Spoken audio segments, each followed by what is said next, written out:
गुस्सा आना कोई बुरी चीज़ नहीं, लेकिन आप उस पे कैसे रिएक्ट कर रहे हैं वो मसला है। आप गुस्से को कभी भी कंट्रोल करेंगे ना, वो ये एक स्प्रिंग है, उसको दबाएँगे तो वो उछल के और ज़्यादा आएगा। तो गुस्से को दबा नहीं सकते हम, उसको जितना दबाएँगे वो मसला ही बनेगा। आप उसको थोड़ा इग्नोर करें, हाँ, कोई नुकसानदेह चीज़ है तो उसको साइड पे ज़रूर करें, लेकिन उसको बहुत प्यार से समझाना भी उसको समझ आएगा, कोई अच्छी बात है। तो आप उसको टाइम नहीं दे पा रहे हैं ना जितना उसको चाहिए, उसको जो चाहिए उसने आपसे लेना है, क्योंकि वो आपका पर्सपेक्टिव नहीं ले सकता। आप हर वो खुशी फ़ील नहीं कर सकते, इस तरह गुस्सा भी पूरी लाइफ़ टाइम नहीं चलता। कुछ दौरानिया उसको निकल जाने दें, ठीक है? उसमें अपने आप को डिस्ट्रैक्ट करें, जिसको हम डिस्ट्रैक्शन टेक्निक्स मल्टीपल है, उसमें डीप ब्रीथिंग आती है, पॉजिटिव सेल्फ टॉक आती है, कुछ अच्छा इमेजिन करें, आँखें बंद करके आप इमेजिनेशन ही करना शुरू कर दें, कुछ अच्छी चीज़ जो आपको पसंद है उस पे करें। अच्छा, गुस्सा क्यों आता है वैसे लोगों को? गुस्सा एक एक नॉर्मल इमोशन है, लेकिन बहुत ज़्यादा आना मसला है, और गुस्सा आना कोई बुरी चीज़ नहीं, लेकिन आप उस पे कैसे रिएक्ट कर रहे हैं वो मसला है। अब गुस्सा किसी को ज़्यादा आ जाए, हाँ। ठीक है, कई दफ़ा तो होता है ना, कोई बात ना भी हो, कोई आपके साथ मज़ाक करे तो आप बहुत गुस्से में आ जाते हैं, और कई दफ़ा ऐसा एक्शन उसके ऊपर ले लेते हैं कि हुँ। अगला बंदा बेचारा शर्मिंदा हो जाता है कि मैंने इसको क्या क्या कह बात कर दिया, दी है। क्या कह तो दिया? इस चीज़ पे आप कैसे कंट्रोल कर सकते हैं? आप गुस्से को कभी भी कंट्रोल करेंगे ना, वो ये एक स्प्रिंग है, उसको दबाएँगे तो वो उछल के और ज़्यादा आएगा। तो गुस्से को दबा नहीं सकते हम, उसको जितना दबाएँगे वो मसला ही बनेगा। हमने उसको किस तरह से मैनेज करना है, आपको गुस्सा आ रहा है, आपने अपने तरीकाकार बदलना है। जैसे कि हुँ, अगर आपको गुस्सा आ रहा है तो आप चीख के बात करते हैं, तो आपको पता होना चाहिए कि बात करनी है, आपने कन्वे करनी है, लेकिन चीख के नहीं करनी है, आराम से करनी है, ठीक है? तो हुँ। आपकी बात करने के स्टाइल को आप चीज़ें तोड़-फोड़ रहे हैं, ये भी है। अब गुस्से में तो ये क्या, आपका वो पैटर्न गलत है, आपने उसको बस ठीक करना है।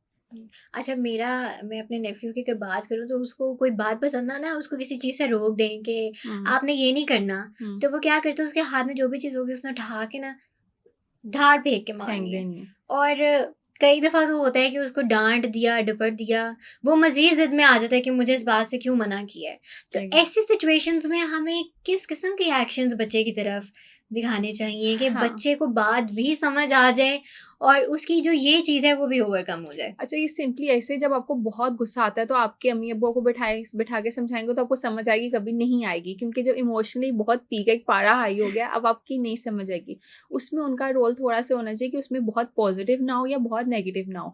आप उसको थोड़ा इग्नोर करें, हाँ, कोई हुँ। नुकसानदेह चीज़ है तो उसको साइड पे ज़रूर करें, लेकिन उसको बहुत प्यार से समझाना भी उसको समझ आएगा, कोई अच्छी बात है, और बहुत डाँट-डपकना भी नहीं समझ आएगा। जब वो उस चीज़ से निकल जाए तब आप उस चीज़ के ऊपर उसको गाइड करें, ठीक है? अच्छा, इसी तरह की एक और सिचुएशन भी मैंने अपनी लाइफ में देखी है कि आप अगर किसी बच्चे को किसी हुँ, चीज़ पे डाँट दें या कोई हुँ, डपट के उसके साथ कर दें कि उसके साथ थोड़ा-सा हार्श हो जाएँ कि बेटा तुम हुँ, ये काम क्यों कर रहे हो? हुँ। तो बच्चा क्या करता है, वहाँ से उठ के किसी दूसरे कमरे में जाके बैठ जाता है और अपने आप से बातें करना शुरू कर देता है। मेरे साथ क्यों ऐसा करते हैं?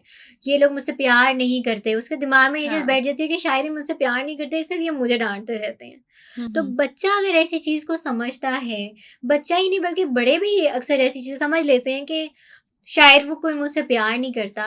तो ऐसी सिचुएशन में जिस बंदे की तरफ से उसको डाँटा जा रहा है या समझाने की कोशिश की जा रही है, उसका रवैया कैसा होना चाहिए? उसका रवैया ये बात है कि उसमें बहुत पॉज़िटिव होना, जबकि आपको पता है बच्चा उस चीज़ पे तवज्जो लेना चाह रहा है, ठीक है? हुँ, वो हुँ। विक्टिम जिसको हम कहते हैं ना, मैं बेचारा हूँ, ये चीज़ बचपन से शुरू होती है और ये हमारी बहुत सोसाइटी में प्रिवेलेंट है।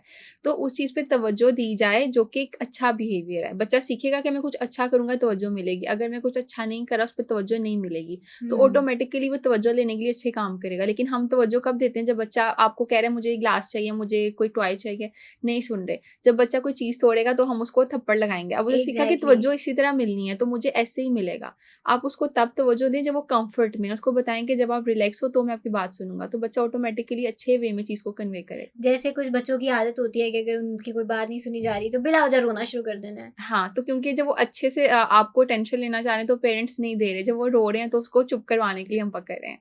तो आप उसको टाइम नहीं दे पा रहे हैं ना जितना उसको चाहिए, उसको जो चाहिए उसने आपसे लेना है, क्योंकि वो आपका पर्सपेक्टिव नहीं ले सकता, है अच्छा, ना? हम एंगर की यहाँ पे बात कर रहे हैं, तो अगर आपको किसी किसी एक ऐसे मोमेंट पे कुछ बहुत ज़्यादा गुस्सा आ जाता है और आप हुँ, किसी ऐसे एनवायरनमेंट में बैठे हैं जहाँ पे आप सही तरह अपनी अपने गुस्से का इज़हार नहीं कर सकते, आप हाँ, ज़्यादा हार्श नहीं हो सकते, हुँ। लेकिन अंदर ही अंदर आप खुद से मतलब ऐसे फ़ील कर रहे हैं कि अगर मैंने ना बोला तो बहुत कोई काम ख़राब हो जाएगा और आपको अगले बंदे के फेस से पता चलता है कि भई इसको बहुत गुस्सा आ रहा है। हुँ। तो उन सिचुएशंस में हमें क्या करना चाहिए?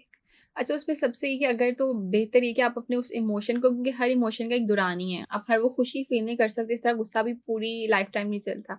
कुछ दुरानी है उसको निकल जाने दें, ठीक है? उसमें अपने आप को डिस्ट्रैक्ट करें, जिसको हम डिस्ट्रैक्शन टेक्निक्स मल्टीपल है, उसमें डीप ब्रीथिंग आती है, हुँ। पॉज़िटिव सेल्फ टॉक आती है, कुछ अच्छा इमेजिन करें, आँखें बंद करके आप इमेजिनेशन ही करना शुरू कर दें, कुछ अच्छी चीज़ जो आपको पसंद है उस पे करें। थोड़ी देर हुँ। टाइम आउट ले लें, जो चीज़ अनहेल्दी है, एनवायरनमेंट आपको नहीं समझ आ रहा, आपको समझ नहीं आ रहा रिस्पॉन्ड कैसे करना है, तो थोड़ी देर टाइम आउट ले लें। उसके बाद उसके ऊपर प्लान करें कि हाँ, मैंने बात करनी है और तसल्ली से किस तरह करनी है। राइट।